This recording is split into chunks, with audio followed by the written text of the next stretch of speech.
புறவாசினம் கருணாமூர்த்தி ஸ்வரூபம் சர்வரோக தோஷ நிவாரணம் ஸ்ரீ சாயிநாதன் தரிசனம்.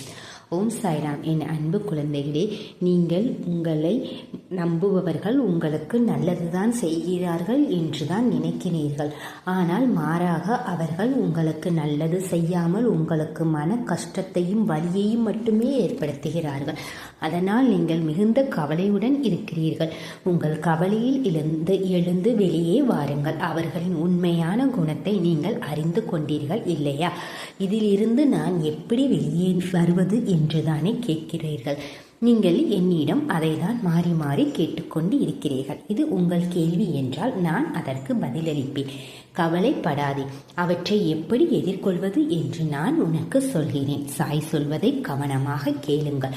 ஒரு நொடியில் உங்கள் மனதில் உள்ள அனைத்து சுமைகளும் நீங்கிவிடும். உடனே உங்கள் மனமும் அமைதியாகிவிடும். கலங்கிய குளத்தில் நீரும் கலக்கமாகத்தான் இருக்கும். தெளிந்த ஓடையில் மட்டும்தான் நீர் தெளிவாக இருக்கும். அதே போன்றுதான் உன் மனமும் என் குழந்தையே. அவர்கள் உன்னை ஏமாற்றினால் அது அவர்களின் தவறு அல்ல. எந்த சூழ்நிலையிலும் அது அவர்களின் தவறும் அல்ல. நீங்கள் அவர்களை ரொம்ப ஆழமாக கடவுளுக்கு மேல் தாய் தந்தையர்களுக்கு மேல் குருட்டுத்தனமாக மடத்தனமாக நம்பினதுதான் உங்களுடைய 100% தப்பு. அவர்களை இவ்வளவு குருட்டுத்தனமாக நம்பி ஏமாந்தது உங்களுடைய தவறு. அவர்கள் யார் என்று உங்களுக்கு தெரிந்திருக்க வேண்டும். இப்போது ஒன்றும் முடிந்துவிடவில்லை, சரியாகிவிடும். பரவாயில்லை. இப்போது நீ மிகுந்த கவனத்துடன் இரு. சாயை மட்டும் நம்பு. உன்னை ஏமாற்ற வேண்டும் என்று நினைப்பவர்களுக்கு நான் ஏமாற்றுதலை திருப்பி தருவேன். என் அன்பான குழந்தையை, உனக்கு யாராவது தீங்கு செய்ய விரும்புகிறார்கள் என்று நீ நினைத்தாலும் அவர்கள் அதை செய்யும்படி அவர்கள் நினைத்து விடலாம். ஆனால் அதை அவர்கள் செய்யாதபடி நான் பார்த்து கொள்வேன். பாரு, உங்களுடைய எண்ணங்கள் உங்களுடைய வாழ்க்கையை மாற்றும். ஒவ்வொன்றுக்கும் 10 முறை யோசியுங்கள். நல்ல விஷயங்கள் மட்டுமே நினைத்து கொண்டே இருங்கள். அப்போதுதான் உங்களுக்கு எல்லாம் நல்லபடியாக நடக்கும்.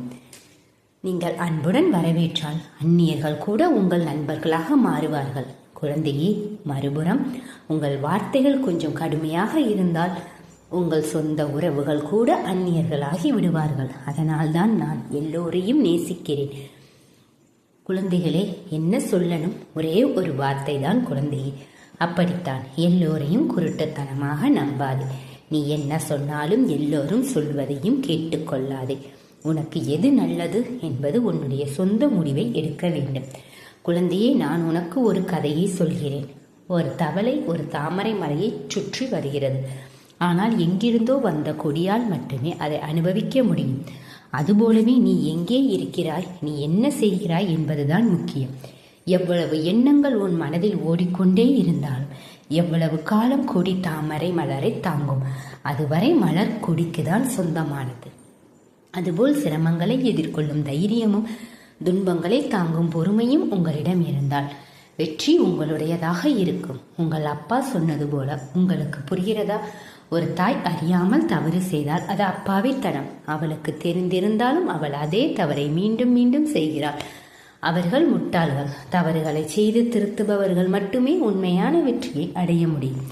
ஒரு தாய் செய்யும் தவறுகளில் இருந்து அவர்கள் நிச்சயமாக பாடம் கற்றுக்கொள்வார்கள். இது கலியுகம் தான் குழந்தையே.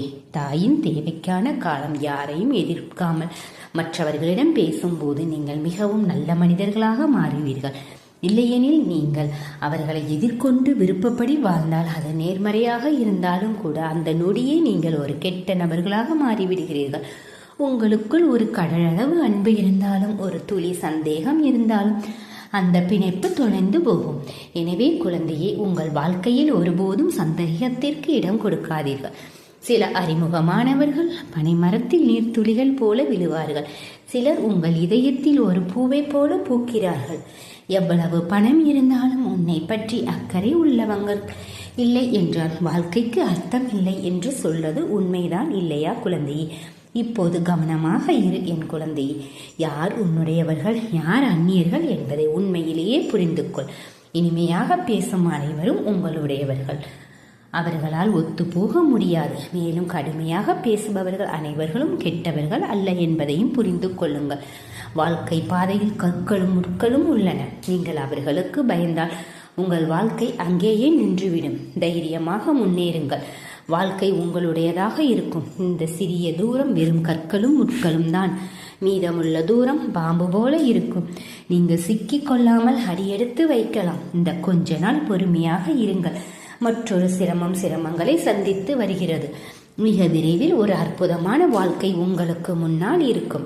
கோபம் வரும்போது மட்டும் களவிடம் கேளுங்கள். என் கண்களில் இருந்து ஏன் கண்ணீர் வருகிறது?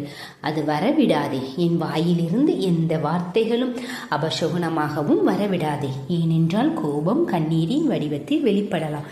ஆனால் வார்த்தைகள் பேசப்பட்டால் அவை மற்றவர்களின் மனதில் நினைத்திருக்கும். யாரையும் காயப்படுத்தாதே. அமைதியாக இரு. உங்களை ஏமாற்ற வேண்டும் நினைப்பவர்களுக்கு நான் சொல்லுவேன், தைரியமாக இரு. இறுதியாக நான் உங்களுக்கு ஒரு விஷயத்தை சொல்கிறேன், கேளுங்கள். நீங்கள் எதை பார்த்தாலும் பயந்து பின்வாங்கினாலும் அதுதான் உங்களை என்றென்றும் மனதிற்குள் துன்பத்திற்கு உள்ளாக்கும். அதை அங்கீகரித்து விடாதீர்கள். அதற்கு பதிலாக ஒரு முறை அதை எதிர்கொள்ளுங்கள். உங்கள் முதுகுக்கு பின்னால் பேசப்படும் வார்த்தைகளை பற்றி கவலைப்பட வேண்டாம். நீங்கள் விரும்பியதை செய்யுங்கள், எல்லாம் சரியாகிவிடும். சாய் என்றும் உங்களுடன் இருப்பார் என்று மனதைரியத்துடன் இருங்கள். பாபா கூறியது போலேயே இனிமையாக பேசுபவர்கள் அனைவரும் நல்ல மகான்களும் அல்ல. கொடுமையாக பேசுபவர்கள் அனைவரும் துரதிர்ஷ்டவாதிகளும் அல்ல, கொடுமையானவர்களும் அல்ல. யாரையும் அளவுக்கு அதிகமாக நம்பாதே. யாரிடமும் அதிக பற்றுதலும் வைக்காதே. எல்லோரும் தாமரை இலையின் மீது உள்ள தண்ணீர் போலத்தான் பழகுவார்கள். அதை புரிந்து கொள். என்றும் நீயும் உன் குடும்ப உறுப்பினர்களும் மட்டும்தான் உனக்கு சொந்தம். ஓம்